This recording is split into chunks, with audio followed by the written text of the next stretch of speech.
हरे कृष्ण। ओम अज्ञानतिमिरन्दस्य ज्ञानञ्जनशलाकया चक्षुरुन्मिलितं येन तस्मै श्रीगुरवे नमः। चैतन्यमनोभीष्टं स्थापितं येन भूतले स्वयं रूपा कदा मह्यं ददाति स्वपदान्तिकं। वन्देऽहं श्रीगुरु श्रीयुतपदकमलं श्रीगुरून् वैष्णवांश्च श्रीरूपं सागरजातं सहगण रघुनाथान्वितं तं सजीवं सादवेदं सावधूतं परिजनसहितं कृष्ण चैतन्यदेवं श्री राधा कृष्ण पादान् सहगणा ललिता श्री विशाखान्वितांश्च। हे कृष्ण करुणा सिंधु दीनबंधु जगत्पते भूतेश कांता राधा कांता नमस्ते। तप्त कांचन गौरंगी राधे वृंदावनेश्वरी विशखानुसुते प्रणमामि हरिप्रिये। पंचकल्पतरुभ्यश्च कृपा सिन्धुभ्येव च पतितानां पावनेभ्यो वैष्णवेभ्यो नमो नमः। श्री कृष्ण चैतन्य प्रभु नित्यानंद श्री अद्वैत गदाधर श्रीवासादि गौरभक्तवृंद। हरे कृष्ण कृष्ण कृष्ण हरे हरे हरे राम राम राम हरे हरे। हरे Krishna. I welcome you all in this class.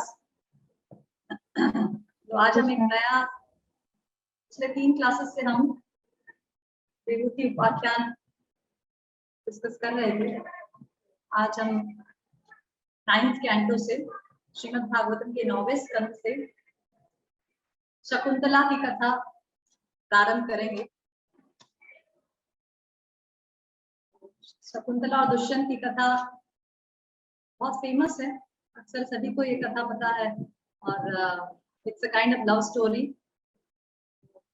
और हम देखेंगे कि जितने भी उपाख्यान है, जैसे देवहूति उपाख्यान या शकुंतला की कथा, उसमें कुछ फोकस किया। जैसे शकुंतला की कथा में शकुंतला पत्नी के कर्तव्यों के बारे में बताती है, पत्नी के महत्व के बारे में बताती है, पुत्र के रोल के बारे में बताती है। तो ऐसे फिर देवहूति की उपाख्यान में हमने देखा था कि देवहूति किस प्रकार अपने हर आप देखेंगे कि हर स्टोरी में कुछ कुछ चीजें ज्यादा फोकस की गई है, फोकस है, इसमें से हमें सीखने को मिलता है। जैसे देवहूति की कथा में देवहूति का कर्दम मुनि के प्रति जो सेवा भावना थी, उससे हमें काफी कुछ सीखने को मिला। फिर मैरिज के बारे में कि स्वयंभुआ मनु किस प्रकार से देवहूति की शादी का प्रस्ताव लेकर कर्दम मुनि के पास आते हैं, इस प्रकार से उनके उपाख्यान में हमें इस प्रकार की चीजें ज्यादा हाईलाइट किया। इस प्रकार से शकुंतला की स्टोरी में हम लोग देखेंगे कि शकुंतला जब दुष्यंत के पास जाती है अपने पुत्र सर्वदमन को लेकर, तब जब दुष्यंत उनको पहचानने से इनकार कर देते हैं, तब शकुंतला पत्नी के महत्व के बारे में समझाती है कि पत्नी कितनी महत्वपूर्ण है एक पति के लिए, और किस प्रकार से पत्नी पति के हर कार्य में सहयोग देती है। इस तरह से बहुत अच्छी अच्छी बातें शकुंतला बताती है। और पुत्र का रोल, पुत्र का क्या रोल है शास्त्र में, वो भी पुत्र किसे कहते हैं, वो भी शकुंतला बहुत भली बातें दुष्यंत को बताती है। तो इन सब चर्चाओं से हमें ज्ञात होता है कि ये जितनी भी स्त्रियां हैं जो हमारे वैदिक शास्त्रों में है, they are very talented in shastras. उन्हें शास्त्र बहुत भली भांति ज्ञात था और they are very well trained, बहुत सभ्य स्त्रियां थी वो, एकदम डिसेंट, और शास्त्रों का अति ज्ञान था उनको, क्योंकि वो इस प्रकार से ट्रेन की गई थी कि उन्हें शास्त्रों में दिए गए वाक्य बहुत अच्छी तरह से ज्ञात थे। तो इस तरह से हमें सीखने को मिलता है कि ऐसा नहीं था कि वो स्कूल में नहीं गई थी या गुरुकुल में नहीं जाती थी स्त्रियां, तो उनका शिक्षण घर पे होता था। वो ज्यादातर जो स्त्रियां, क्योंकि गुरुकुल सिर्फ बालकों के लिए बनाया है, जो कन्याएं होती है उनका शिक्षण शास्त्रों के अनुसार घर में होता है। तो जो पहले की स्त्रियां थी, तो सवाल ये उठता है कि जो पहले की स्त्रियां थी उनका शिक्षण किस प्रकार से होता था, वो इतना शास्त्रों की ज्ञाता किस प्रकार से होती थी। हम दूसरी स्त्रियां कुंती महारानी या देवहूति या शकुंतला के बारे में देखते हैं, तो हम देख रहे हैं कि they are very talented in shastra. तो इस प्रकार का ज्ञान उन्हें कहाँ से मिलता था, क्योंकि बचपन से वो अपने घर में इस प्रकार का वातावरण, धर्म अनुकूल वातावरण देखती थी, अपने पिता से सीखती थी। और जैसे शकुंतला थी तो वो आश्रम में बड़ी हुई थी, कण्व मुनि के आश्रम में बड़ी हुई थी, तो पहले से ही सुनकर कण्व ऋषि से, जब कण्व ऋषि आश्रम में कक्षाएं लेते थे तो उनसे सुनकर उन्हें ज्ञान हो जाता था। वो किसी प्रकार से गुरुकुल में नहीं जाती थी शिक्षा लेने, जैसे आजकल बालक बालिका लड़का लड़की का एक साथ पढ़ना और ये सब। तो पहले ये वैदिक शास्त्र में ऐसा नहीं होता था। कन्याएं घर पर ही अपनी माता से या तो अन्य दूसरी स्त्रियां हैं उनसे शिक्षा लेती थी। खास शिक्षाएं उनकी होती थी, हाउ टू बी चेस्ट, सती साध्वी स्त्री कैसे बनना है, पतिव्रता स्त्री के क्या लक्षण है, और घर के काम में कैसे निपुण बनना है, बालकों का कैसे लालन पालन करना चाहिए। इस प्रकार की शिक्षाओं को पहले ज्यादा जोर दिया जाता था। तो इस प्रकार से हम आज शकुंतला की कथा प्रारंभ करने जा रहे हैं। प्रयास करूंगी कि इस कथा से आपको कुछ ज्ञान दे सकूंगी। शकुंतला क्या देना चाहती थी, मैं अपने तरफ से प्रयास करूंगी। तो ये जो कथा है शकुंतला की, वो 9वें स्कंद में आती है श्रीमद् भागवतम के। और जब मैं 9वां स्कंद खोल के पढ़ रही थी शकुंतला की कथा, तो मैंने देखा कि 9वां स्कंद जो है श्रीमद् भागवतम का, वो ज्यादा बल्कि वॉल्यूम नहीं है, बहुत पतला वॉल्यूम है, ज्यादा बड़ा नहीं है कंपेयर टू पहला स्कंद। पर 9वें स्कंद में अनेक कथाएं आती है, बहुत सारी कथाएं आती है। जैसे सुद्युम्न की कथा से प्रारंभ होता है 9वां स्कंद। फिर सुकन्या चवन मुनि की कथा, जो हम इस क्लास में डिस्कस करेंगे अपने दूसरे क्लासेस में, उसकी भी कथा 9वें स्कंद में आती है, जिसमें सुकन्या बहुत ही, she is exemplary lady. Sukanya की भी गणना चेस्ट स्त्रियों में आती है। सुकन्या किस प्रकार से अपने वृद्ध पति की बहुत भली भांति सेवा करती थी, तो वो कथा भी 9वें स्कंद में ही आती है। फिर अम्बरीश महाराज, दुर्वासा मुनि की कथा, वो भी 9वें स्कंद में है। रामचरित, राम जी और सीता जी की कथा भी 9वें स्कंद में। पुरुरवा उर्वशी की कथा, ययाति और धर्मिष्ठा की कथा, सॉरी ययाति और शर्मिष्ठा की कथा, ययाति देवयानी और शर्मिष्ठा की कथा। इस प्रकार से बहुत सारी कथाएं 9वें स्कंद में हमें देखने को मिलती। तो ये जो शकुंतला की कथा है, वो प्रारंभ होती है इस प्रकार से कि सुखदेव गोस्वामी परीक्षित महाराज से कहते हैं कि अब मैं आपको आपके वंश, आपका जो कुरु वंश है, उसका वर्णन करने जा रहा हूँ, उसकी वंशावली बताने जा रहा हूँ, जिसमें आपका जन्म हुआ है, परीक्षित महाराज का जन्म हुआ है, जन्मेजय का जन्म हुआ है। तो सुखदेव गोस्वामी परीक्षित महाराज से कहते हैं कि आपका जो कुरु वंश है, वो अत्यंत ही महान है, क्योंकि उसमें बहुत सारे राजा और बहुत सारे राजर्षि, ब्राह्मण ऐसे उत्पन्न हुए हैं।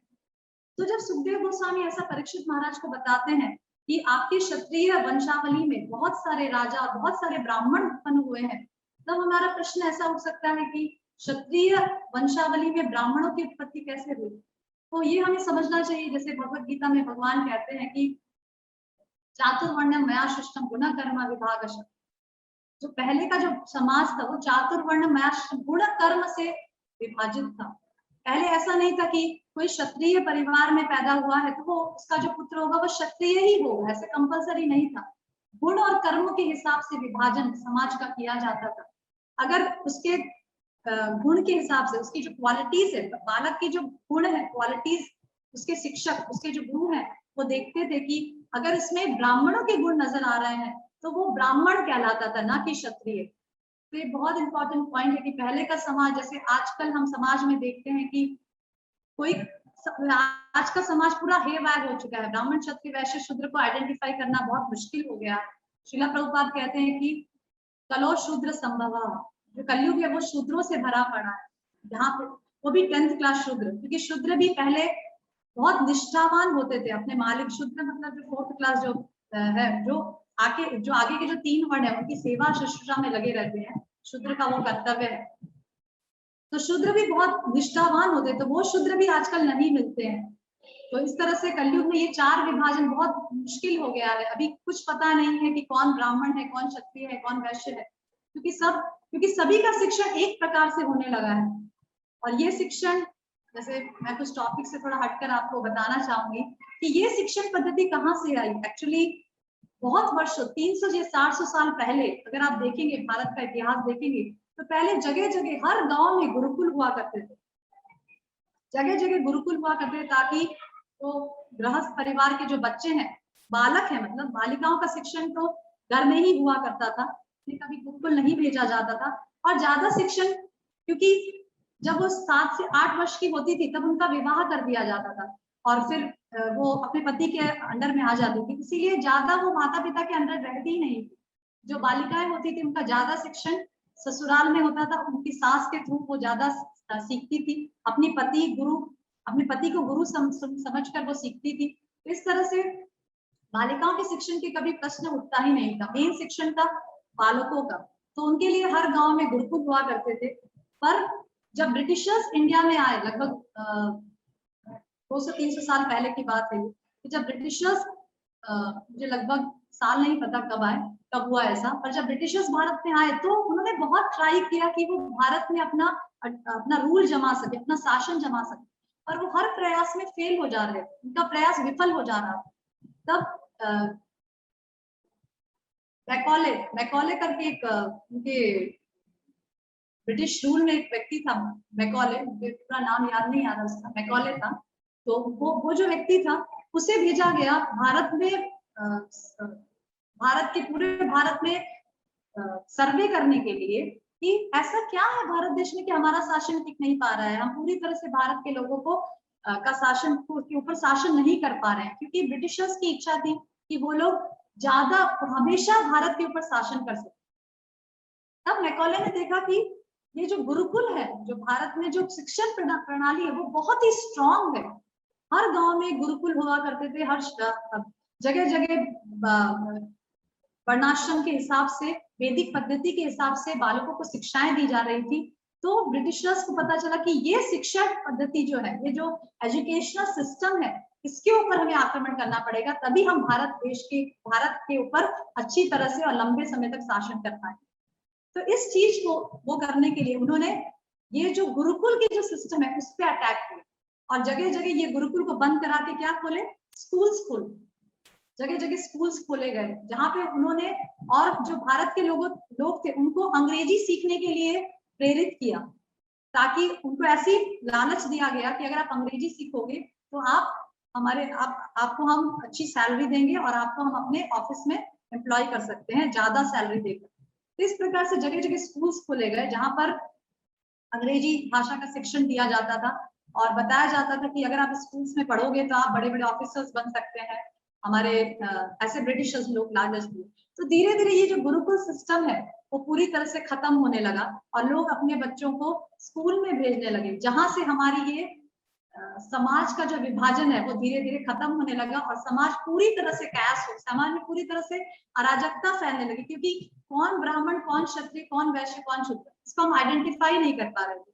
क्योंकि आप देखेंगे कि प्रेजेंट सोसाइटी में स्कूल में किस प्रकार से हम सब स्कूल में शिक्षण प्राप्त किए हैं, तो हम देख सकते हैं कि स्कूल में एक ही प्रकार का शिक्षण हर व्यक्ति को दिया जाता है।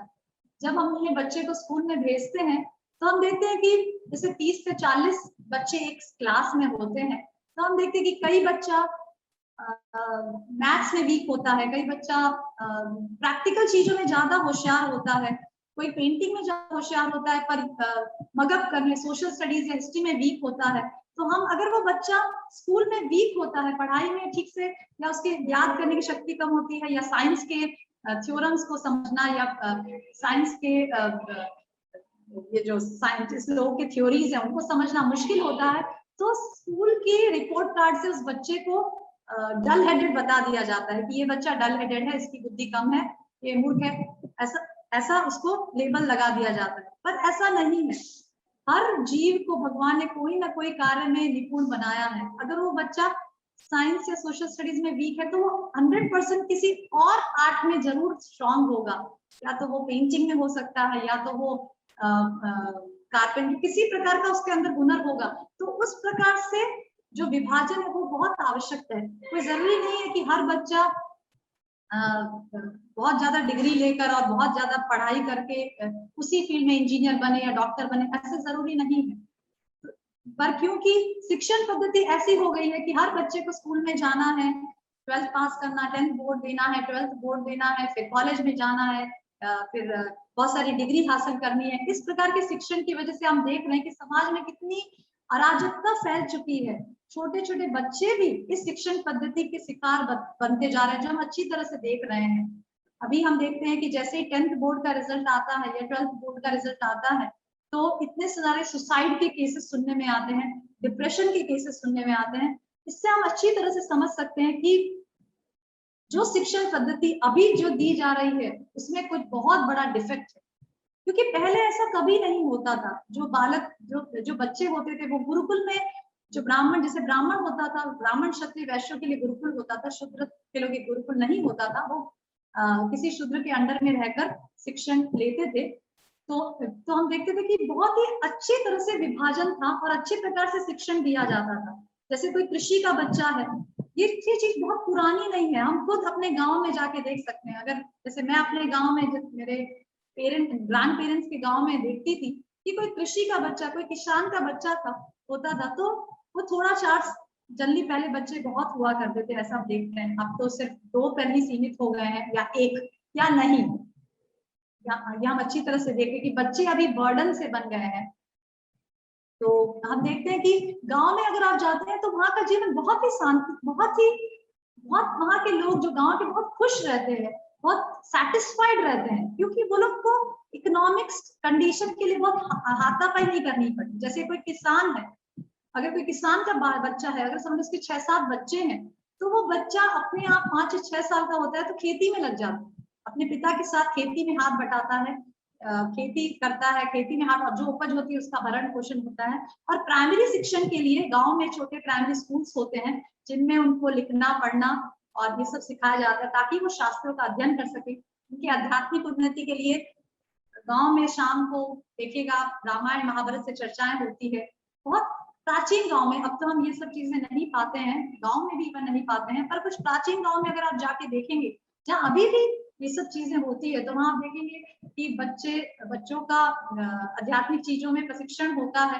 पर इस प्रकार से बच्चा शिक्षण प्राप्त करता है कि अगर वो किस प्रकार के कुल में पैदा हुआ है। जैसे अगर कोई पॉटर है, कोई घड़ा बनाने वाला है, तो उसकी संतान होगी, तो वो अपने आप अपने पिता को देखते देखते उस चीज में निपुण हो जाता है, और वो बड़ा होके फिर अपना अपना भरण पोषण कर सकता है। तो भरण पोषण करना that is not a very big thing.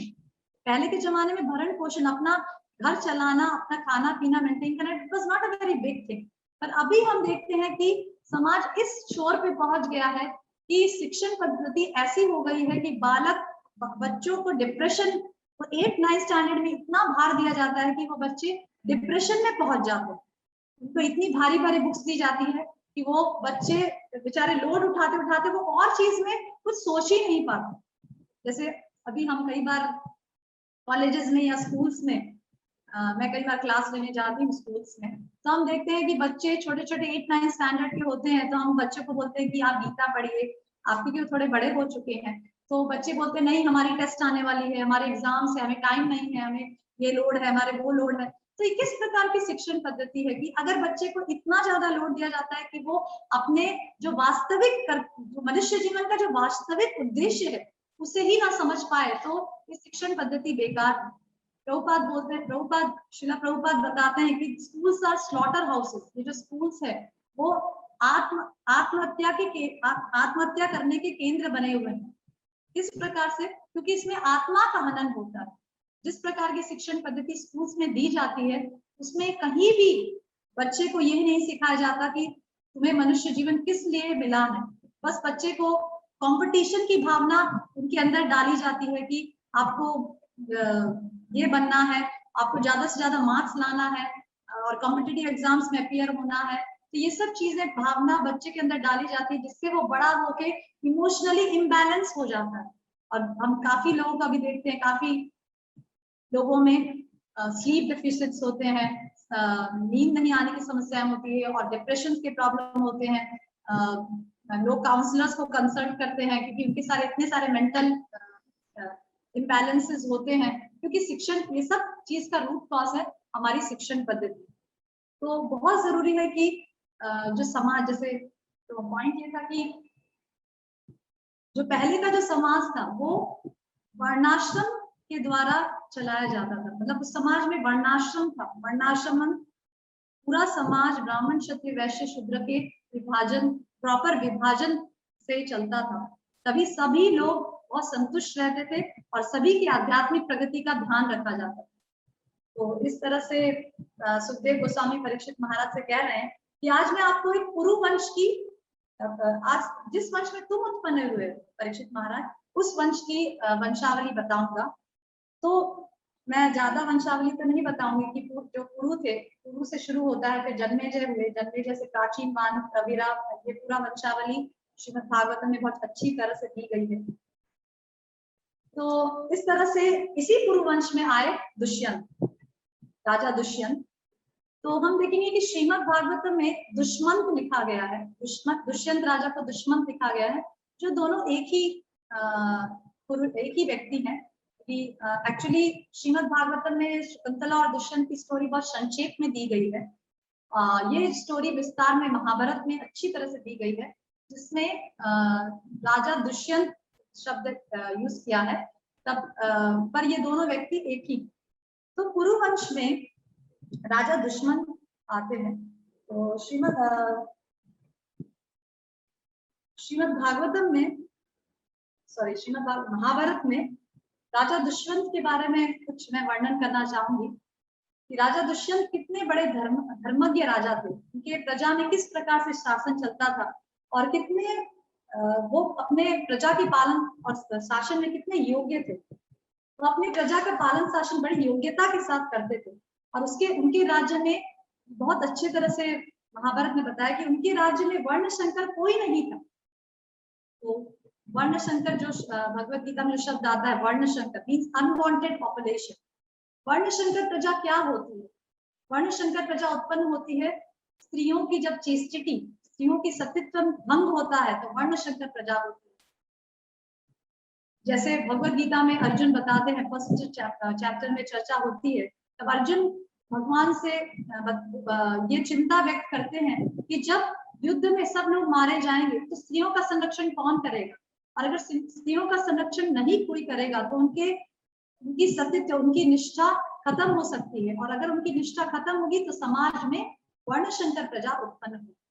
तो ये वर्ण संकर प्रजा उत्पन्न होने से, जैसे आज हम देख सकते हैं कि पूरा समाज वर्ण संकर प्रजा से भरा पड़ा है, जिसकी वजह से पूरे समाज में बहुत ही जो प्रिंसिपल्स है, जो धर्म के जो प्रिंसिपल्स है वो लुप्त होते जा रहे हैं। व्यक्ति एक दूसरे को छोटी छोटी चीजों, पैसों के लिए या मतलब व्यक्ति का कोई धर्म के कुछ निष्ठा रही नहीं है। जैसे पहले हम देखते थे कि लोग धर्म को प्रोटेक्ट करने के लिए कुछ भी करते थे, पर अभी ऐसा नहीं है। अभी हम समाज में देख सकते हैं कि धर्म जैसा कुछ, व्यक्ति को धर्म का पालन करना ऐसा कुछ रहा ही नहीं, क्योंकि पूरा समाज वर्ण संकर प्रजा से भर चुका है। और जैसे मैंने पहले क्लासेस में बताया कि अनुलोम और प्रतिलोम विवाह ये बहुत इंपॉर्टेंट है, पर क्योंकि अभी वर्णाश्रम ही नहीं रहा, इसलिए अनुलोम और प्रतिलोम विवाह का प्रश्न ही नहीं है। तो मैं ज्यादा डिटेल में नहीं बताऊंगी अनुलोम प्रतिलोम विवाह, मैं पहले लेक्चर्स में ऑलरेडी बता चुकी हूँ। तो इस तरह से दुष्यंत के राज में कोई भी वर्ण संकर प्रजा नहीं थी। पाप तो कोई करता ही नहीं था, सभी धर्म के प्रेमी थे, इसलिए धर्म और अर्थ दोनों ही स्वतः प्राप्त। तो जो दुष्यंत की प्रजा थी उसमें पाप कोई नहीं करता था, सब धर्म के प्रेमी थे। और धर्म के प्रेमी होने की वजह से धर्म और अर्थ स्वतः ही उन्हें लोग प्राप्त हो जाते थे, क्योंकि धर्म का पालन करने, जैसे मैंने बताया था पिछले क्लास में, धर्म रक्षति रक्षता। अगर कोई व्यक्ति धर्म की रक्षा करता है, निरंतर धर्म के पालन में लगा रहता है, तो उसको सब चीजें स्वतः ही प्राप्त हो जाती है। भगवान स्वतः ही उसको उसका ध्यान रखते हैं और धर्म अर्थ काम सब चीज उसे स्वतः ही प्राप्त हो जाती है अगर वो धर्म का पालन करता है। तो इस तरह से दुष्यंत के राज्य में सब लोग धर्म का पालन करते थे। चोर, भूख अथवा रोग का भय बिल्कुल भी नहीं था। सभी लोग अपने अपने धर्म में संतुष्ट थे और राजश्रय में निर्भर रहकर निष्काम धर्म का पालन करते थे। सभी लोग क्योंकि वो धर्म का पालन करते थे, इसीलिए सभी व्यक्ति संतुष्ट थे, सैटिस्फाइड थे। दिस इज वेरी इंपॉर्टेंट, क्योंकि अगर व्यक्ति संतुष्ट नहीं होता है तो असंतुष्टि की वजह से उसमें अलग अलग विचार, पाप कर्मों के अलग अलग विचार उत्पन्न होते हैं। इसीलिए एक व्यक्ति को संतुष्ट रहना बहुत जरूरी है, जो वर्णाश्रम से प्राप्त होती है। क्योंकि अगर व्यक्ति अगर कोई व्यक्ति के गुण ब्राह्मण की तरह है, तो अगर वो ब्राह्मणोचित कार्य में लगा रहता है तो वो संतुष्ट रहता है।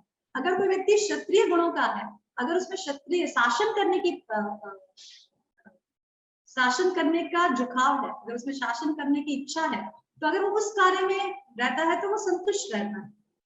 पर आजकल लोग संतुष्ट क्यों नहीं रहते? क्योंकि जो व्यक्ति का गुण है उस हिसाब से वो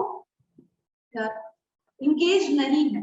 अगर हम देखते हैं कि कोई वैश्य प्रवृत्ति का है, कोई क्षत्रिय प्रवृत्ति का है, किसी में शासन करने की या कोई बालक है, इसमें शासन की जैसे गुरु उसको आइडेंटिफाई करता है कि इसमें किस प्रकार के गुण हैं, तो उस हिसाब से गुरु उसको एंगेज करता है। पर आजकल क्योंकि इस प्रकार का नहीं रहा, इसीलिए लोगों में फ्रस्ट्रेशन आता है, क्योंकि लोग उस प्रकार से एंगेज नहीं है जिस प्रकार का उनका झुकाव है। जैसे अगर व्यक्ति ज्यादा शास्त्र अध्ययन करना चाहता है पर क्योंकि शिक्षण इस प्रकार का है कि उसे उस प्रकार से नहीं एंगेज किया जाता, तो वो फ्रस्ट्रेट हो जाता। तो इसीलिए ये सब असंतुष्टि का कारण है वर्णाश्रम का डिस्ट्रक्शन। तो पर दुष्यंत के राज्य में सभी लोग बहुत संतुष्ट रहते थे। दुष्यंत ब्राह्मण कर्मनिष्ठ थे और छल कपट पाखंड की छाया भी उन्हें नहीं छूती थी।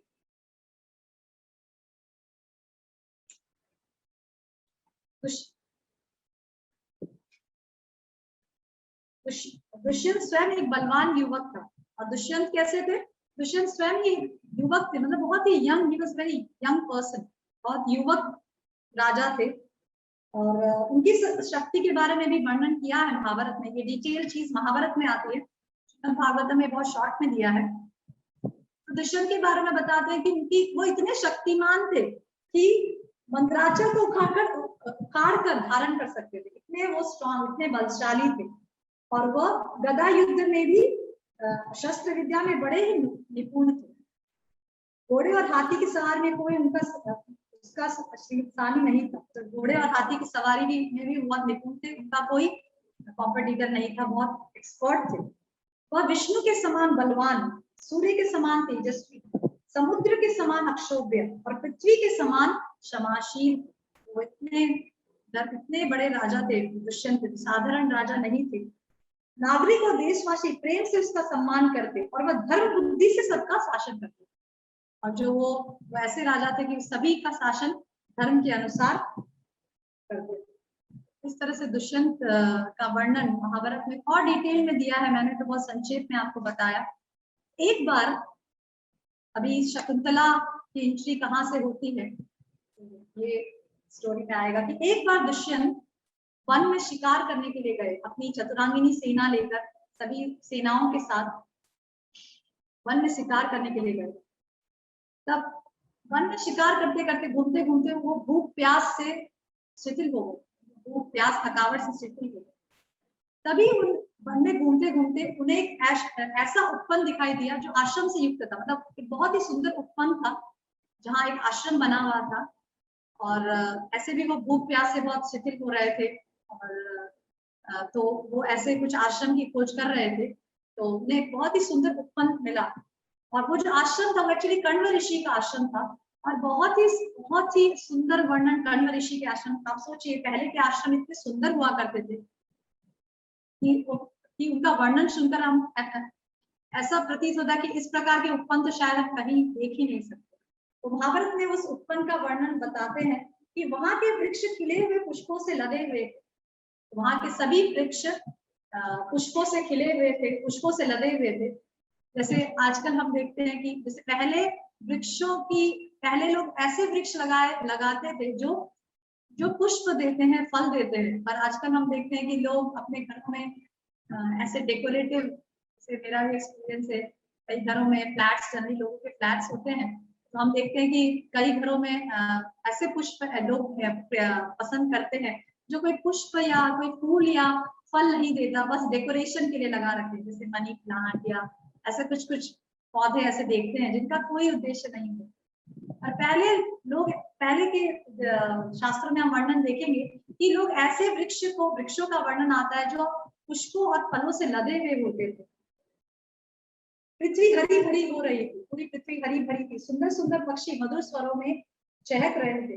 राजा दुष्यंत उपवन की शोभा देख ही रहा था कि उसकी दृष्टि उस मनोहर आश्रम में पड़ी। वो उपवन की शोभा जब देख रहे थे तभी उनकी दृष्टि वो कण्व ऋषि के आश्रम पे पड़ी।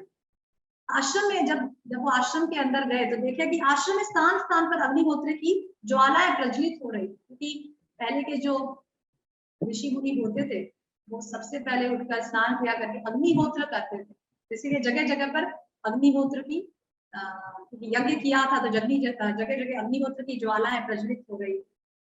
सामने मालिनी नदी बह रही थी, जो आश्रम था वो मालिनी नदी के निकट था, और मालिनी नदी का बहुत ही अच्छा डिस्क्रिप्शन डिटेल महाभारत में आता है, मैं यहाँ पे ज्यादा नहीं कहूँगी। और जिसका जल बहुत ही स्वादिष्ट था, तो ऐसा भी डिस्क्रिप्शन बाली नदी के बारे में आता है कि इसका जल बहुत ही स्वादिष्ट था। तो हम देख सकते हैं कि वैदिक शास्त्रों में जो भी नदियों का डिस्क्रिप्शन आता है, तो हम ऐसा पाते हैं कि उनका जल बहुत ही शुद्ध था और स्वादिष्ट था, पीने लायक था। तो अभी हम देख सकते हैं कि क्या स्थिति रही है नदियों की, कितना फर्क आ गया है। अनेकों ऋषि मुनि आसन लगाए ध्यान मग्न थे और राजा को ऐसा मालूम हो रहा था उस आश्रम को देखकर जैसे वो ब्रह्म लोक में पहुंच गए। तो कण्व ऋषि का आश्रम इतना सुंदर था कि दुष्यंत को ऐसा लगा जैसे वो ब्रह्म लोक में पहुंच गए। इतना सुंदर आश्रम था। काश्यप गोत्री कण्व ऋषि के एकांत और मनोहर आश्रम में मंत्री और पुरोहितों के साथ प्रवेश किया। तो इस प्रकार से राजा दुष्यंत ने उस आश्रम के सुंदर मनोहर, उसकी जो सुंदरता थी उससे बहुत प्रभावित हुए और उस आश्रम में अपने सभी सेनाएं वगैरह था उनके साथ प्रवेश किया।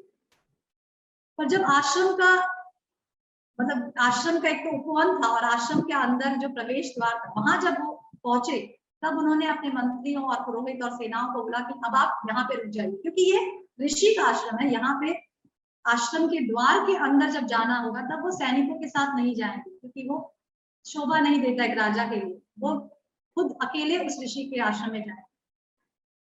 इस तरह से दुष्यंत अपने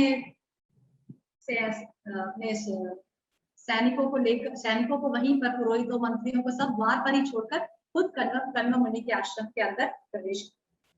जब वहां कण्व ऋषि के आश्रम में उन्होंने प्रवेश किया तब देखा कि कण्व ऋषि दिखाई नहीं, कोई भी दिखाई नहीं दे, कोई दिख नहीं रहा। तब उन्होंने जोर से उच्च स्वर में बोला और पुकारा, यहाँ कोई है, यहाँ कौन है? ऐसे जोर से उच्च स्वर में पुकारा।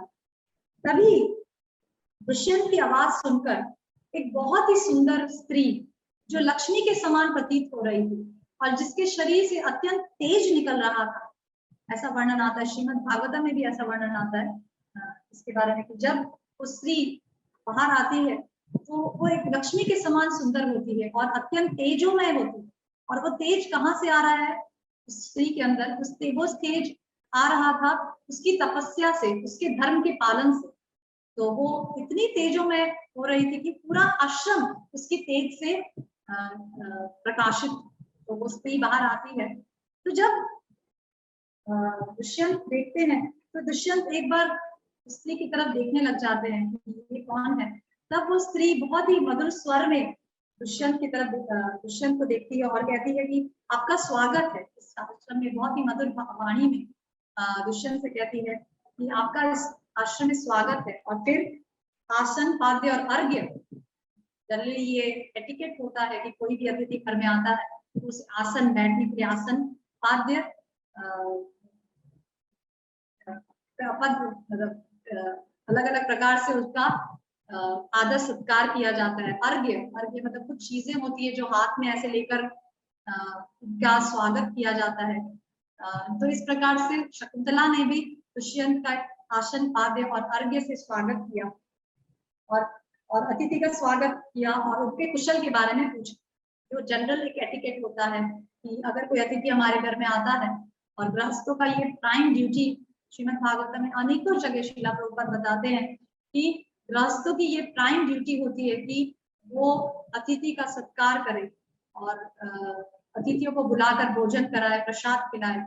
ये गृहस्थों के लिए बहुत इंपॉर्टेंट है कि वो समय समय पर भक्तों को अपने घर पर बुलाएं और प्रसाद खिलाएं। तो इस तरह से शकुंतला भी दुष्यंत का कुशल मंगल पूछती है, स्वागत सत्कार करती है और कहती है कि मैं आपकी किस प्रकार से सेवा कर सकती हूँ। तो तब जब दुष्यंत इतनी सुंदरी और मधुर भाषणी कन्या की ओर देखते हैं तब दुष्यंत कहते हैं कि कण्व ऋषि कहाँ है? मैं कण्व ऋषि से मिलने के लिए आया हूँ और कण्व ऋषि का वो इतने महान ऋषि हैं कि मैं उनका सत्संग पाने के लिए आया हूँ। कण्व ऋषि कहाँ है? तब शकुंतला कहती है कि कण्व ऋषि, मेरे जो पिता हैं वो एक्चुअली वन में फल फूल लेने के लिए गए हैं और आप वेट करिए, वो 2 घड़ी में आ जाएंगे। तब दुष्यंत की नजर शकुंतला पे जाती है और वो दुष्यंत देखते हैं कि वो कोई आश्रम में रहने वाली तपस्वी स्त्री नहीं लगती। उन्हें ऐसा प्रतीत होता है कि वो अवश्य कोई राजा की कन्या है, कोई क्षत्रिय स्त्री। तब दुष्यंत उन्हें मन में कौतूहल होता है, जिज्ञासा होती है, ये कौन है, ये स्त्री कौन है। तब दुष्यंत से शकुंतला से प्रश्न पूछते हैं कि तुम कौन हो, तुम्हारे पिता कौन है और किस लिए यहाँ आई हो, तुम यहाँ इस मतलब जंगल, तुम इस आश्रम की तो नहीं लगती, तुम्हारा क्या हेतु है इस आश्रम में रहने का। तब और एक बहुत इंपॉर्टेंट बात श्रीमद् भागवतम में शिला प्रभुपाद भी इसको परपट में बताते हैं कि दुष्यंत शकुंतला के जब देखते हैं तो उससे उनका मन उससे आकर्षित हो जाता है और उसी क्षण वह उन्हें उसे पत्नी बनाने के लिए अग्रसर हो जाते हैं। तब दुष्यंत शकुंतला से कहते हैं कि जब पूछते हैं कि तुम कौन हो, तब दुष्यंत शकुंतला से कहते हैं कि मेरा मन तुम्हारी तरफ आकर्षित हो रहा है, इसका मतलब ये है कि तुम जरूर ही क्षत्रिय कन्या हो, क्योंकि मेरा मन कभी भी अधर्म नहीं करता, क्योंकि मैं खुद क्षत्रिय राजा हूँ, इसलिए तुम अवश्य क्षत्रिय कन्या हो, क्योंकि मैं तुम्हें पत्नी की तरह वर्ण करना चाहता हूँ और मेरा मन कभी भी अधर्म में प्रवृत्त नहीं होता, इसीलिए तुम कृपा करके मुझे बताओ कि तुम कौन हो। तब शकुंतला अपना परिचय देती है कि मैं कण्व ऋषि की पुत्री हूँ और मैं यही कण्व ऋषि के आश्रम में रहती हूँ।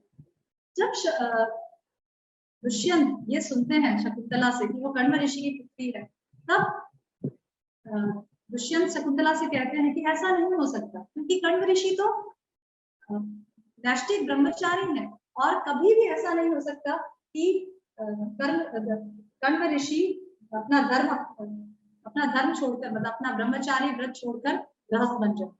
तो इस तरह से कण्व ऋषि के बारे में बताते हैं कि धर्म अपने स्थान से विचलित हो सकता है, परंतु कण्व ऋषि कभी भी ब्रह्मचार्य नहीं छोड़ सकते, इसीलिए तुम सही बताओ कि तुम किसकी पुत्री हो।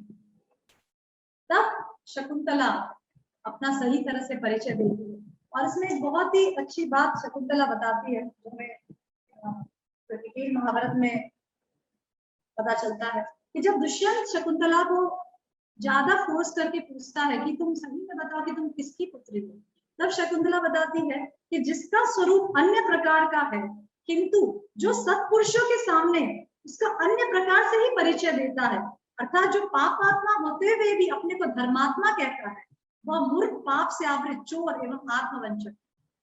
मतलब शकुंतला दुष्यंत से बोलती है कि जो व्यक्ति सत्पुरुषों के सामने जाकर अपना और ही परिचय देता है जो वो नहीं है, मतलब अगर वो पापात्मा है और अपने को धर्मात्मा पोष करता है, मतलब छल करता है किसी सत्पुरुष के सामने जाकर, तो वो बहुत बड़ा मूर्ख है, पापी है और आत्मवंचक और आत्मघाती, मतलब अपने आत्मा का हनन करने वाला है और चोर है।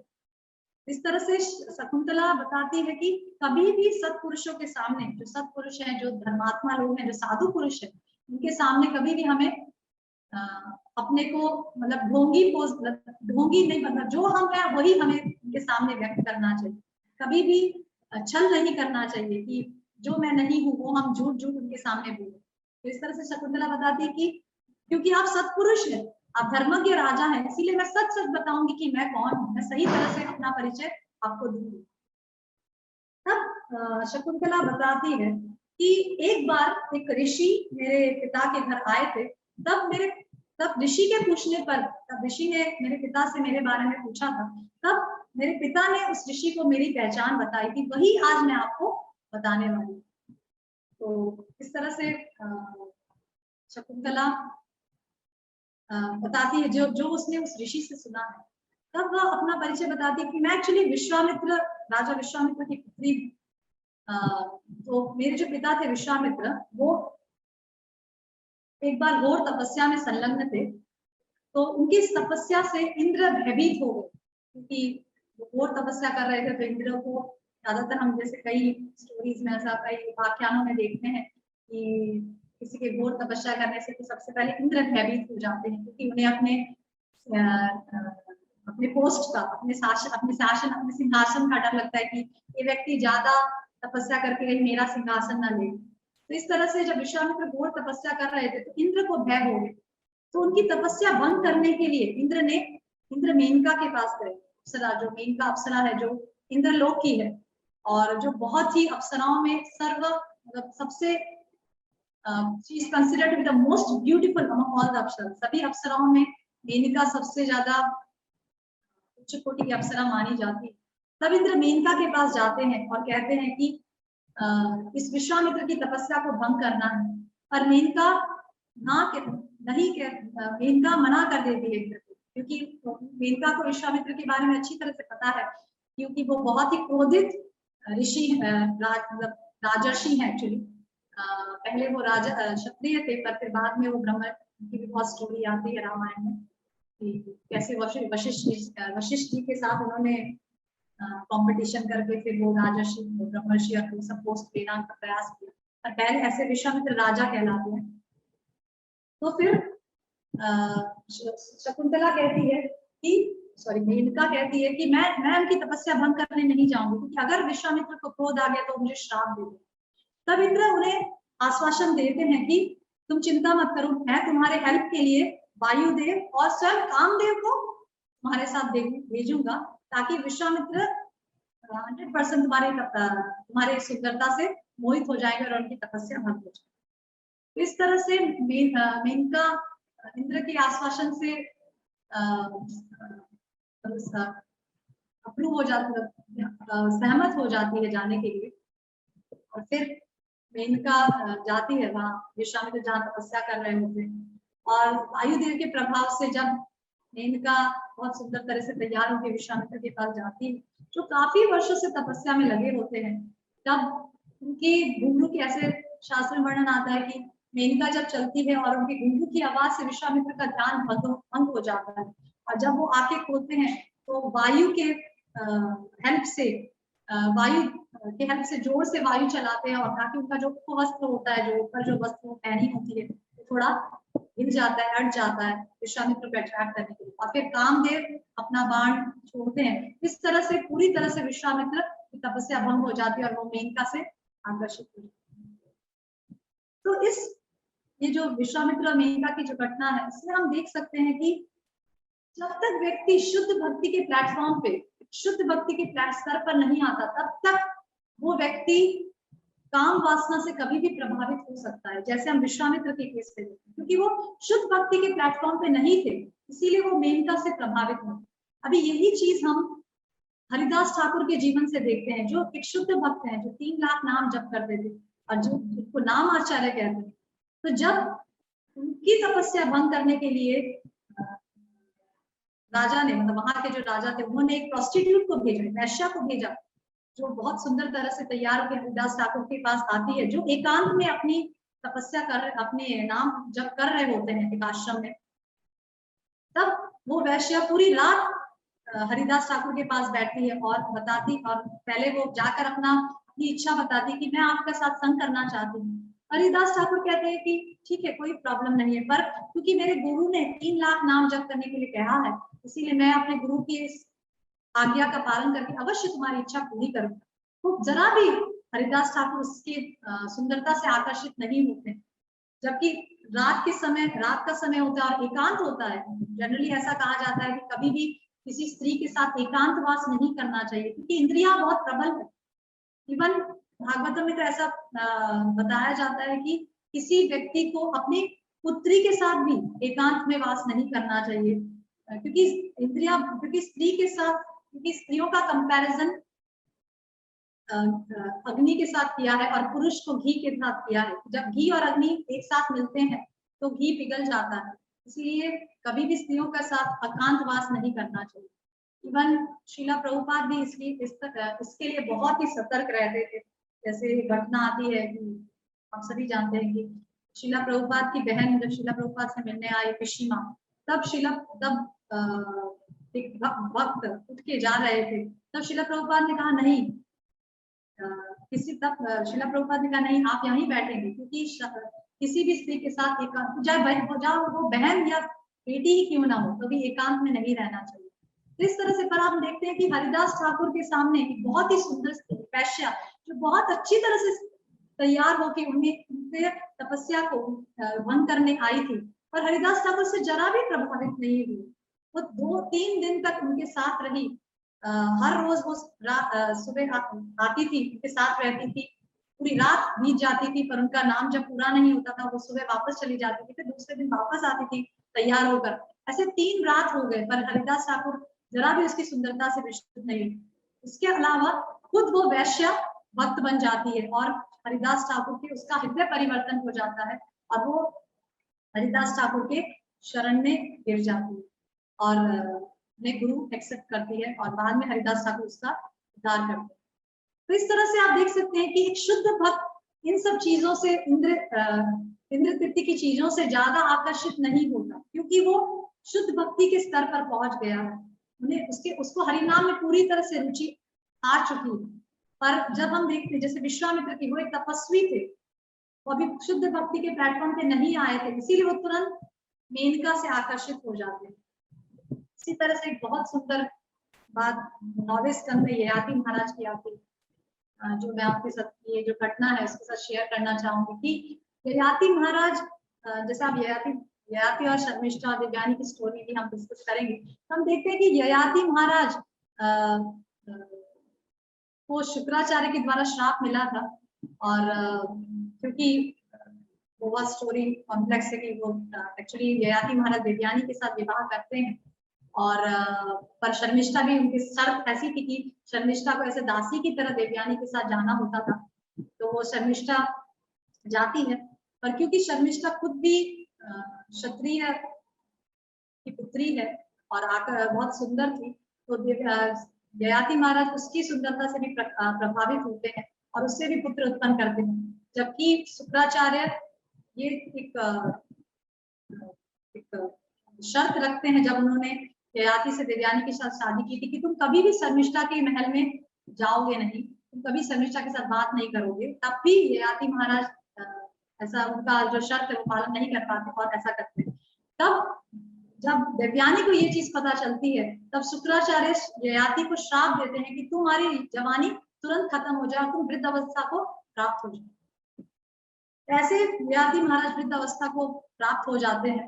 तब वो अपने बेटों के पास जाते हैं जवान, क्योंकि जो राजा होता है, जो क्षत्रिय होता है, उनमें भोग प्रवृत्ति अपने आप होती है, धर्म के अनुसार भोग प्रवृत्ति अपने आप होती है। तो ययाति महाराज अपने बेटों के पास जाते हैं यौवन मांगने के लिए। तब उनका जो सबसे छोटा बेटा होता है पूर्व, वो उन्हें वापस से अपना यौवन दे देता है और ययाति महाराज उस यौवन जो जवानी है उसको लेकर बहुत हजारों साल तक भोग करते हैं। तब 9वें स्कंद में ययाति महाराज एक बहुत ही सुंदर बात बताते हैं, जो 9वें स्कंद 9th स्कंद में 19 चैप्टर 14th वर्स में आता है, जिसमें ययाति महाराज कहते हैं कि न जातु कामान नमोपभोगे न साम्यति अभिषा कृष्ण वर्तमेव भूय एवाभि वर्धते। ययाति महाराज कहते हैं कि जिस प्रकार अग्नि में घी डालने से अग्नि शांत नहीं होती अपितु अधिकाधिक बढ़ती जाती है, उसी प्रकार निरंतर भोग द्वारा काम इच्छाओं को रोकने का प्रयास कभी भी सफल नहीं हो सकता। असल में मनुष्य को स्वेच्छा से भौतिक इच्छाएं समाप्त करनी चाहिए। तो जैसे कई लोग ऐसा कहते हैं, जैसे जवानी में कोई व्यक्ति कम उम्र में भक्ति में आ जाता है तो ऐसा कहते हैं कि अरे अभी तो जवानी है, भोग कर लो, बाद में बुढ़ापे में आप रिटायर हो जाना और फिर माला करना और ऐसा करना। पर ऐसा नहीं होता है। ये जो इंद्र तृप्ति की जो इच्छाएं हैं वो धीरे धीरे और अग्नि की तरह और प्रज्वलित होती जाती है, क्योंकि जो इच्छाएं हैं वो घी के समान है। अगर आप अग्नि में घी डालते हैं तो अग्नि कम नहीं होती, अग्नि और प्रज्वलित होती है। उसी प्रकार से इस श्लोक में बताया है कि जो घी है वो हमारी इच्छाओं की तरह से कंपेयर किया है। जिस प्रकार से हम इच्छाओं को जितना भी संतुष्ट करते जाते हैं वो प्रज्वलित वो और बढ़ती ही जाती है, इसीलिए उसे एक समय रोकना पड़ता है और उस इच्छाओं को रोकने का एकमात्र साधन है भक्ति मार्ग में आना। इसीलिए जैसे कई लोग ऐसा बोलते हैं कि जवानी अवस्था में क्या भक्ति करना, तो ऐसा नहीं होता। अगर हम जैसे जैसे इससे दर्शाती हुई बहुत अच्छी स्टोरी आती है तो मेरे दिमाग में आई, मैंने एक लेक्चर में सुना था। अकबर करके एक राजा थे, तो उनके राज्य में एक उनका मंत्री था, उसका नाम था वीरबल्ला। वीरबल्ला करके एक उनका मंत्री था। तो एक बार जो वीरबल्ला था वो राजा का मनोरंजन वगैरह करता था। तो एक बार वीरबल्ला ने राज्य में ऐसा कहा कि ये जो है काम इच्छाएं हैं वो बुढ़ापा आने तक भी संतुष्ट नहीं हुई। वो बूढ़ा व्यक्ति भी हो पर उसमें काम इच्छाएं वैसे ही प्रवृत्त रहती। तो अकबर कहते हैं कि नहीं, ऐसा नहीं हो सकता, मैं इस वाक्य को नहीं मानता। तब बीरबल्ला कहते हैं कि ठीक है, चलो टेस्ट कर लेते हैं। तो अकबर बोलते हैं कि ठीक है, पूरे राज्य में जो सबसे वृद्ध व्यक्ति है उसके घर पर हम जाएंगे और देखेंगे कि क्या उसकी क्या इच्छाएं हैं। तब बीरबल्ला पता करते हैं कि सबसे वृद्ध व्यक्ति कौन है।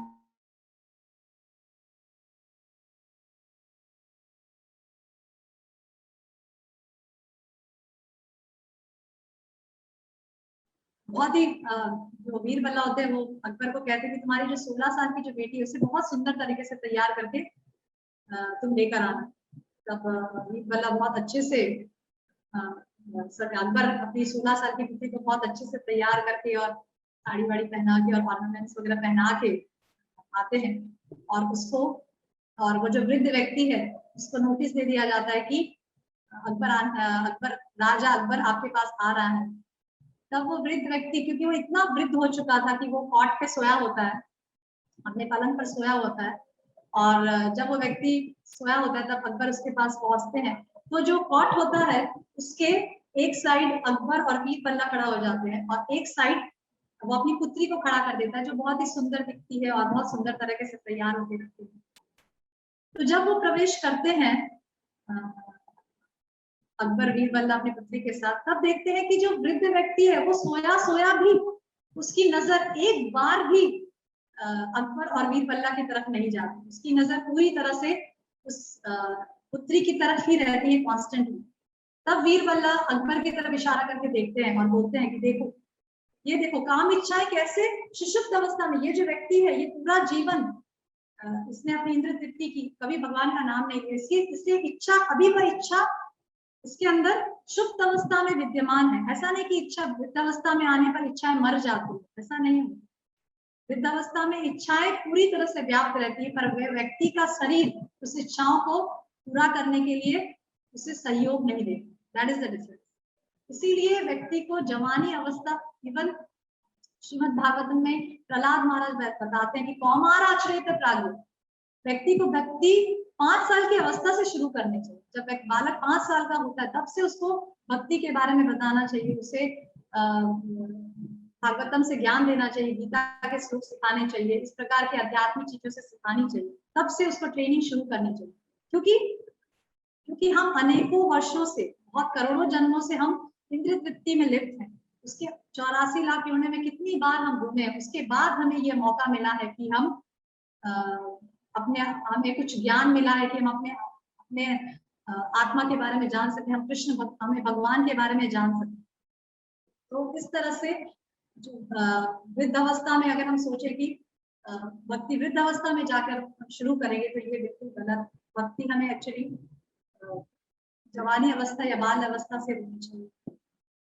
इस प्रकार से श्रीला प्रभुपाद से कई लोग पूछे कि आपके कृष्ण भावना संघ में हम देखते हैं कि जनरली जवान लोग ज्यादा जुड़ते हैं, वृद्ध लोग कम जुड़ते हैं। तो श्रीला प्रभुपाद बताते हैं कि स्कूल और कॉलेजेस में जवान लोग ही एडमिशन क्यों लेते हैं, इसी तरह से हमारे कृष्ण भावना संघ में भी जवान लोग ज्यादा जुड़ते हैं, क्योंकि ये शिक्षा लेने की स्कूल, एक शिक्षा देने, जैसे स्कूल कॉलेजेस में हम शिक्षा लेने के लिए जाते हैं, जवान लोग शिक्षा लेने के लिए जाते हैं, इसी प्रकार से कृष्ण भाव इस्कॉन में भी लोग शिक्षा लेने के लिए जवान लोग जाते हैं। इस तरह से श्रीला प्रभुपाद ने बताया।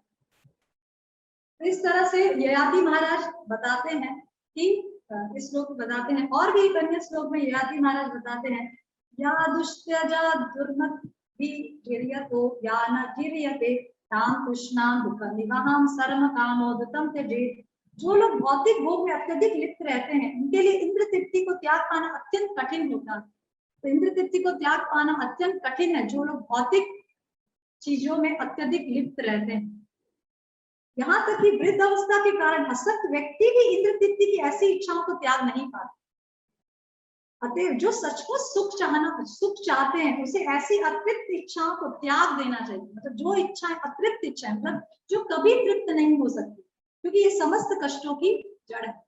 और जनरली काम इच्छाएं, सेक्सुअल अट्रैक्शन, सेक्स अट्रैक्शन है, वो सबसे ज्यादा बड़ा अट्रैक्शन माना गया है, जो कभी तृप्त नहीं होता। वृद्धावस्था में भी उसकी तृप्ति नहीं होती। इसीलिए वर्णाश्रम में ब्रह्मचारी, गृहस्थ, वानप्रस्थ और संन्यास बताया गया कि एक स्टेज में व्यक्ति ब्रह्मचार्य का पालन करता है, फिर वो गृहस्थ आश्रम में जाता है, और गृहस्थ आश्रम में रहने के बाद कुछ साल बाद वो इस प्रकार के अट्रैक्शन, स्त्री और काम इच्छाओं से पूरी तरह से हटकर वानप्रस्थ में प्रवेश करे। इस प्रकार से बताया गया है, ताकि व्यक्ति अल्टीमेटली आध्यात्मिक कल्याण करे और भगवान के धाम में जाए। इस तरह से याति महाराज बहुत सुंदर तरीके से 9th कैंटो में हमें बताते हैं कि अगर कोई व्यक्ति सच में सुख चाहता है तो उसे इस अतृप्त इच्छाएं, मतलब जो काम इच्छाएं जो है व्यक्ति की, पूरी उससे त्याग देना ही पूरी तरह से त्याग देना चाहिए, क्योंकि ये समस्त कष्टों की जड़ है। तो ये बहुत इसमें श्रील प्रभुपाद तात्पर्य बताते हैं कि किसी व्यक्ति के लिए काम इच्छाएं त्यागना अत्यंत कठिन, अनलेस एंड अनटिल वो ऋषिकेश की सेवा में लगता है, पूरी तरह से अपना जीवन भक्ति में करता है। तो इस तरह से हमारा जो स्टोरी है शकुंतला का, तो उसमें शकुंतला बताती है कि जो उसके जो पिता है विश्वामित्र, वो मेनका से आकर्षित हो जाते हैं, और विश्वामित्र और मेनका के संग से शकुंतला का जन्म होता है। तो जब शकुंतला पैदा होती है तो तब विश्वामित्र को रियलाइज होता है, वो पूरी तरह से अपने ओरिजिनल कॉन्शियसनेस में, चेतना में आ जाते हैं, और तुम्हें रियलाइज होता है कि उनका फॉल डाउन हो गया, उनका पतन हो गया। तो वो तुरंत अपने वापस अपनी अपनी बुद्धि में, अपनी शुद्ध बुद्ध में पहुंच जाते हैं, और तुरंत उस जगह को छोड़कर चले जाते हैं। और क्योंकि मेनका अप्सरा जो थी, जो इंद्र के द्वारा कुछ पर्पस के लिए, कुछ हेतु के लिए धरती पर भेजी गई थी, तो मेनका भी अपनी बेटी को छोड़कर उसे जंगल में वहीं ऐसा छोड़कर चली जाती है। तो वो जो पुत्री होती है वो वही जंगल में बिना किसी संरक्षण के पड़ी रहती है। तभी शकुंत नामक पक्षी, क्योंकि वो बच्ची रोती रहती है, तभी शकुंत नामक पक्षी अपने बड़े बड़े पंखों से उस पक्षी की, उस बच्चे की तरफ पूरा फैला देते हैं, ताकि किसी प्रकार से बाघ या जंगली जानवर उस बच्ची को हर्ट ना, उसको कोई हार्म ना पहुंचाए, कोई पीड़ा ना पहुंचाए, कोई कष्ट ना पहुंचाए। तब कण्व ऋषि, ये जो बच्ची होती है वो कण्व ऋषि के आश्रम के पास ही होती रहती है। तब कण्व ऋषि को उसके रोने की आवाज आती है, और वो वहां जाके देखते हैं कि शकुंत पक्षी एक बच्ची को पूरी तरह से प्रोटेक्ट कर रहे हैं। तब कण्व ऋषि उसको ले लेते हैं और अपने आश्रम में ले जाते हैं। पर क्योंकि वो बच्ची शकुंत नामक पक्षियों द्वारा संरक्षित थी, इसीलिए कण्व ऋषि उसका नाम शकुंतला रख देते हैं। इस तरह से शकुंतला कण्व ऋषि को, दुष्यंत को अपने उत्पत्ति के बारे में बताती है कि मैं एक्चुअली विश्वामित्र और मेनका की पुत्री।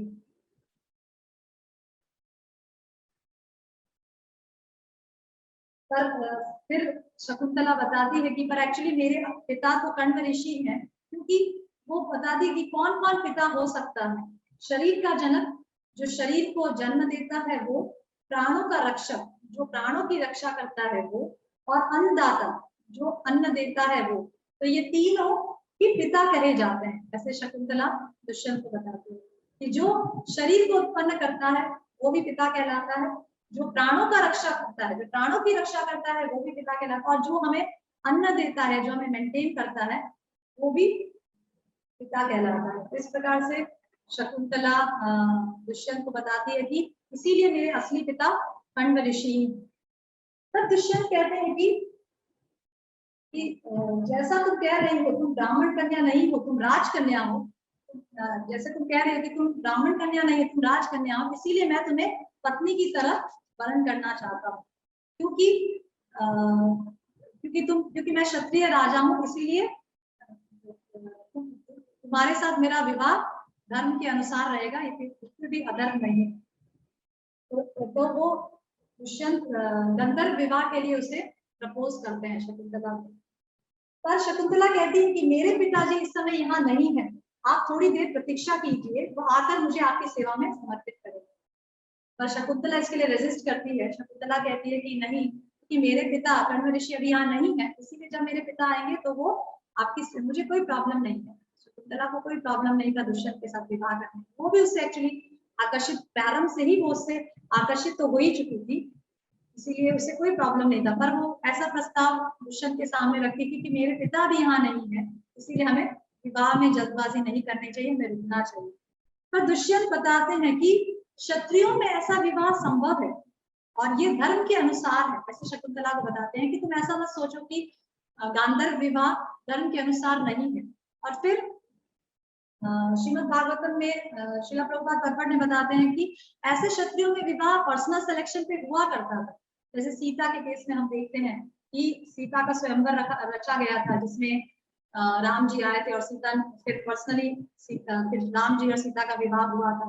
फिर द्रौपदी के केस में भी हम देखते हैं कि स्वयंवर रचा गया था, जिसमें अर्जुन के साथ द्रौपदी का अर्जुन के साथ विवाह हुआ था। इस तरह से क्षत्रियों के केस में ऐसा होता था कि पर्सनल सिलेक्शन से भी विवाह होते थे। और ऐसे 8 प्रकार के विवाह बताए गए हैं, जैसे मैंने पहले देवदूत के व्याख्यान में भी बताया था, और अलग अलग 8 के अलग अलग नाम है। पर आजकल एक ही विवाह संभव है, ब्राह्मण विवाह, जिसमें जैसे मैंने बताया था कि जिसमें जो पुत्री का जो पिता होता है, कन्या का जो पिता होता है, वो पुत्र मतलब जिसको वो पसंद कर, जिसके साथ उसको विवाह करना है अपनी पुत्री का, उसके घर में जाता है और विवाह प्रस्ताव, ये दिस इज द आइडियल विवाह। आइडियल, आजकल कलयुग में कौन सा आइडियल विवाह है, ये विवाह आइडियल कहलाता है, जिसमें कन्या का पिता बेटे के घर जाता है, लड़के के घर जाता है और विवाह का प्रस्ताव रखता है, और अपनी कन्या को, कन्या की तरफ से कन्या के बारे में डिस्क्रिप्शन देता है। तब फिर जब विवाह पक्का हो जाता है, तब लड़का लड़की के घर जाता है बारात लेकर, और वहां पर कन्या को अच्छी तरह से सुंदर सजाया जाता है और उसके माता पिता उसको कन्या दान करते हैं, और फिर कन्या को अच्छी तरह से उसको गिफ्ट दिया जाता है, जिसे डाउरी कहते हैं।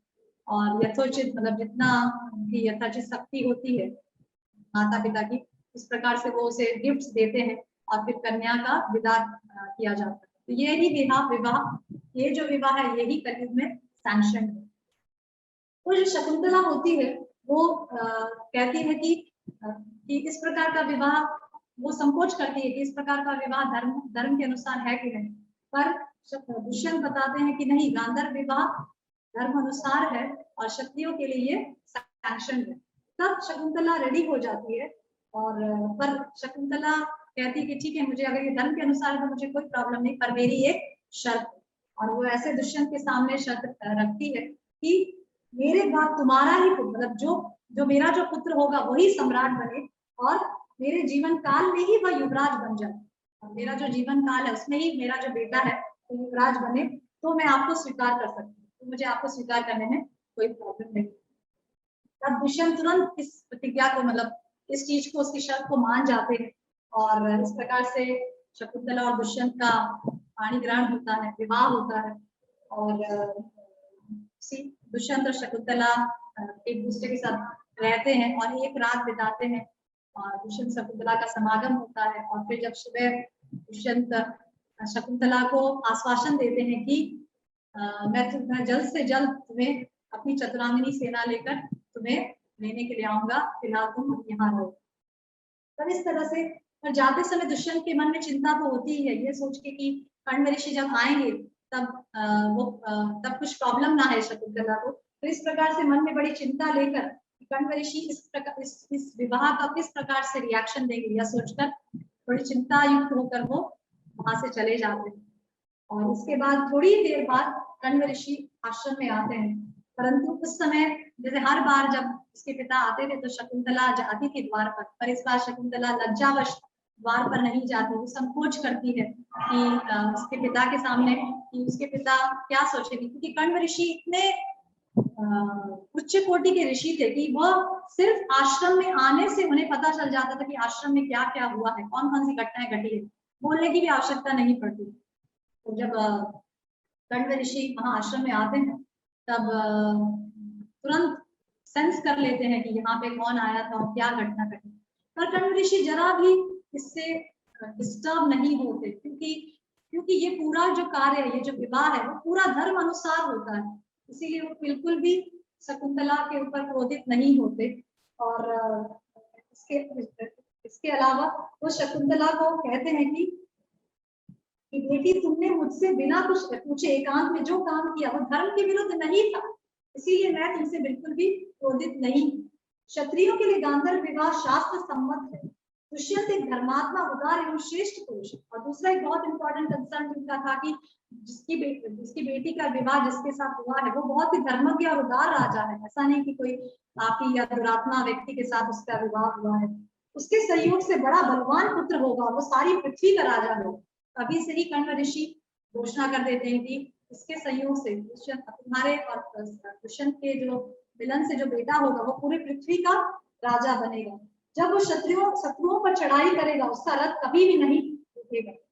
और फिर शकुंतला कण्व ऋषि से कुछ वर मांगती है। तब शकुंतला के कहने पर महर्षि कण्व ने दुष्यंत को वर देते हैं और कहते हैं कि उसकी बुद्धि हमेशा धर्म में दृढ़ रहे और उसका राज्य हमेशा अविचल रहे, तो उसका राज्य कभी ना हटे और उसकी बुद्धि हमेशा धर्म में लगी रहे। इस प्रकार से कण्व ऋषि भी इस शादी से, इस विवाह से खुश रहते हैं और बिल्कुल भी डिस्टर्ब नहीं होते।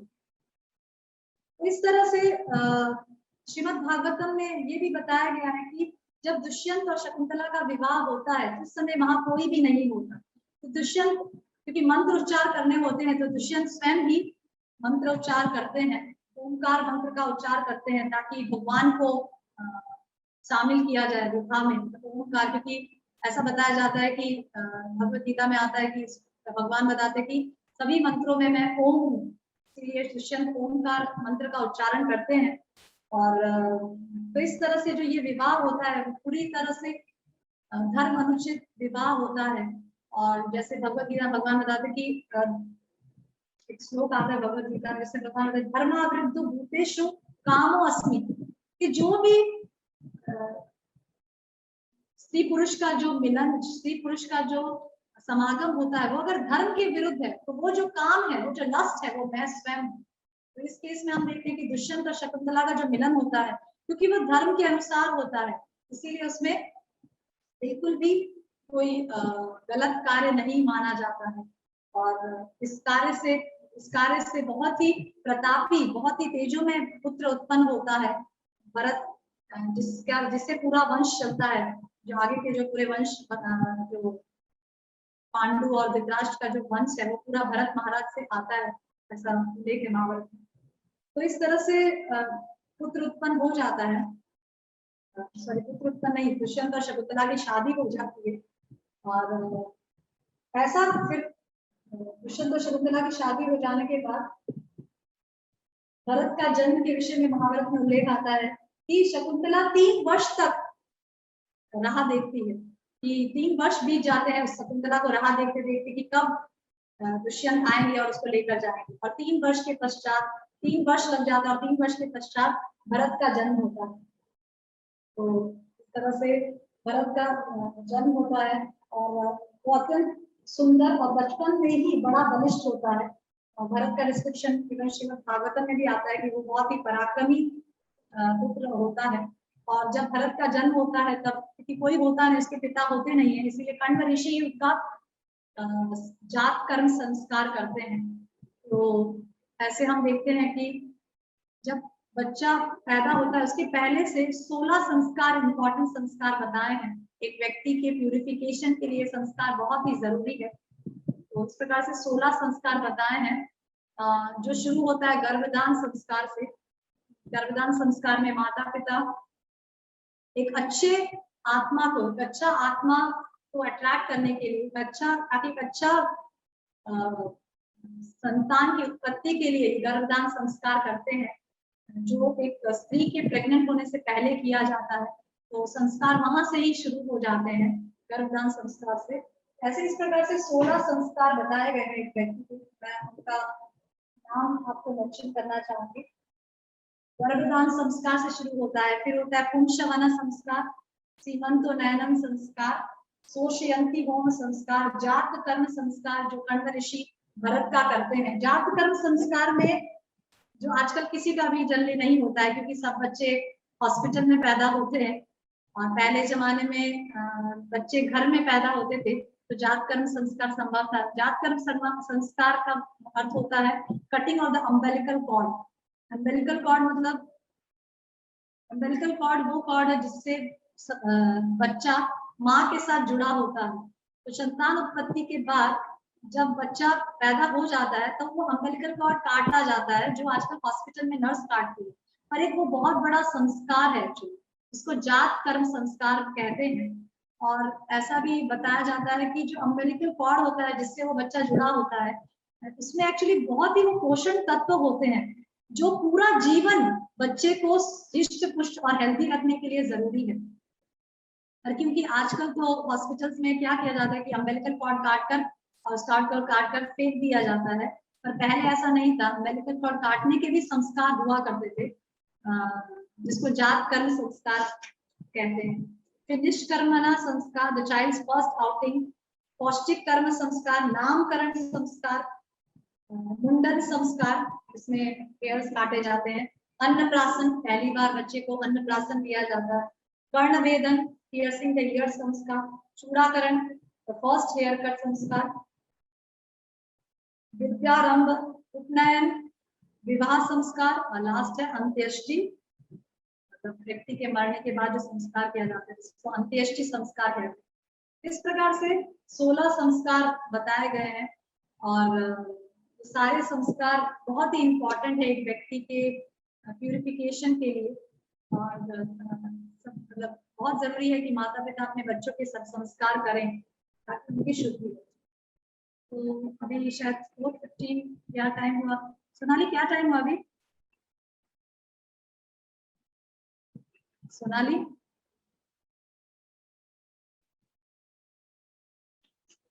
हरे कृष्णा।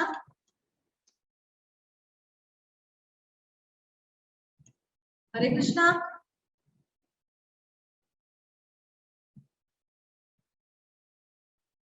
हरे कृष्णा सोनाली।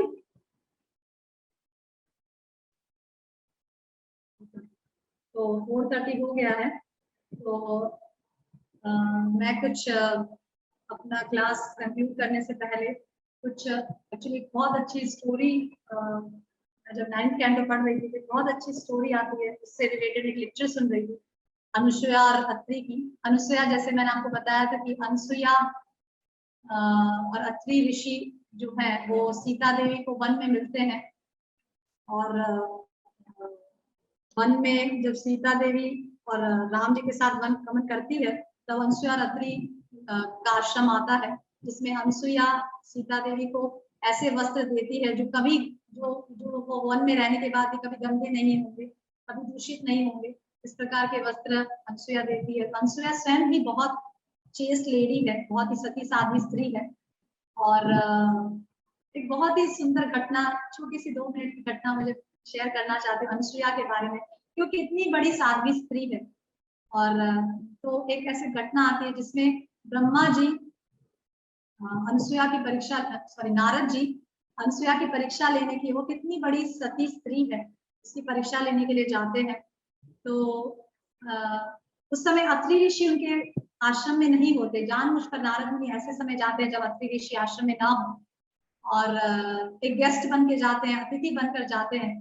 तो पहले के लोग क्योंकि गृहस्थ आश्रम के नियमों का बहुत कठोरता से पालन करते थे, तो जब जाते हैं तो नारद मुनि द्वार पर खड़े हो जाते हैं और अनुसुईया से कहते हैं कि, अनुसुईया अंदर होती है और कहते हैं कि मैं तुम्हारा अतिथि हूँ और मेरी ये रिक्वायरमेंट है कि तुम जो भी मुझे दोगी तुम्हें नेकेड होकर, बिना वस्त्र के, वस्त्रहीन होकर मुझे देना पड़ेगा। जो भी तुम मुझे दान देने के लिए आओगे तुम्हें वस्त्रहीन होकर मेरे सामने आना पड़ेगा, तभी मैं वो दान स्वीकार करूंगा, अन्यथा नहीं।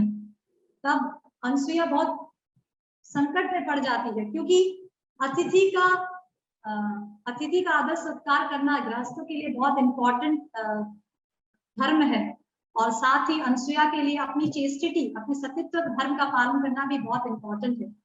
क्योंकि एक जो सती साध्वी जो स्त्री होती है वो या तो किसी दूसरी स्त्री के सामने वस्त्रहीन हो सकती है, या तो सिर्फ अपने अपने पति के सामने वस्त्रहीन हो सकती है, अन्यथा वो किसी और पुरुष के सामने अपने वस्त्र नहीं उतार सकती, नेकेड नहीं हो सकती, ये धर्म अनुसार है।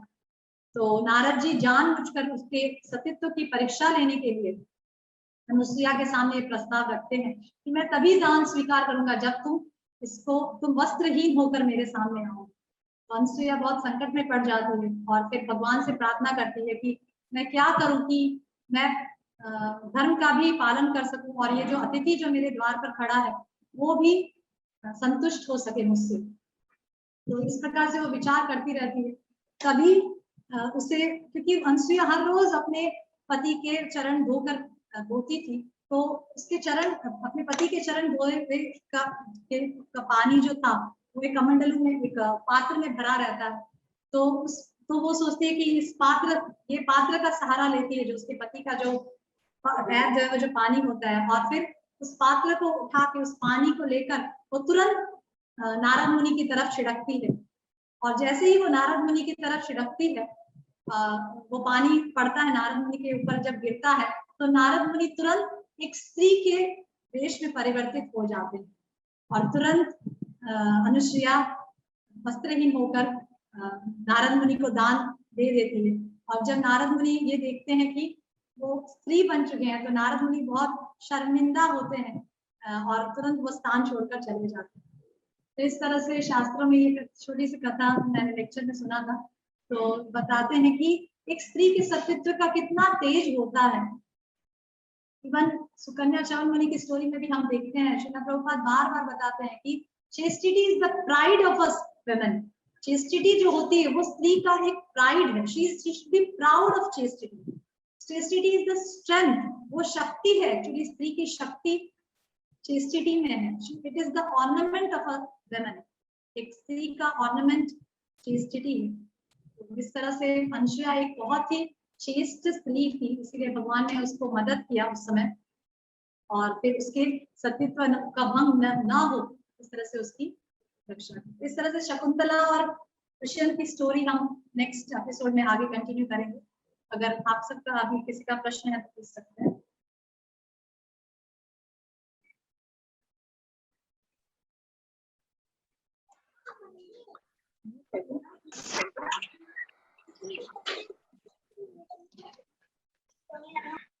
इस क्लास को पतिव्रता के लक्षण जो मैंने कंटिन्यू किया था वो भी मैं नॉर्मली उसमें टाइम अप हो गया, नेक्स्ट क्लास में कंटिन्यू करूंगी।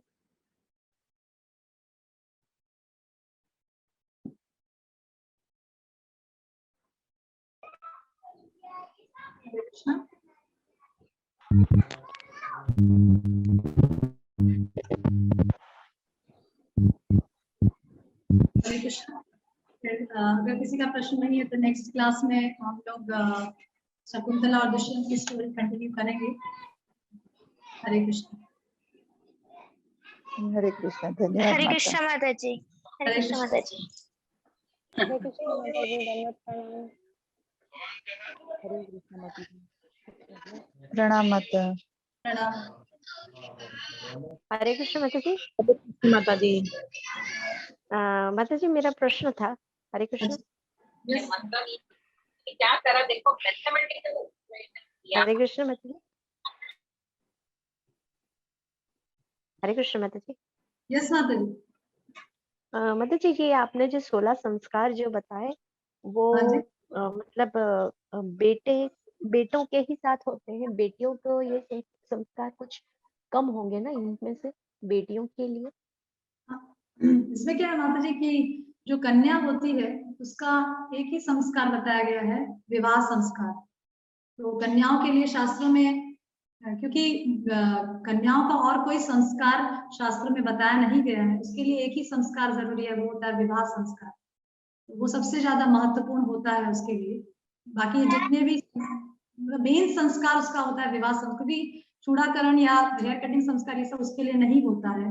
इवन उपनयन संस्कार ये सब गुरुकुल में जाना, क्योंकि वो तो घर में ही शिक्षा प्राप्त करती है, इसीलिए वो सब संस्कार कन्याओं के लिए नहीं। मेन संस्कार जो व्यक्ति का कन्याओं के लिए होता है वो उसका विवाह संस्कार होता है।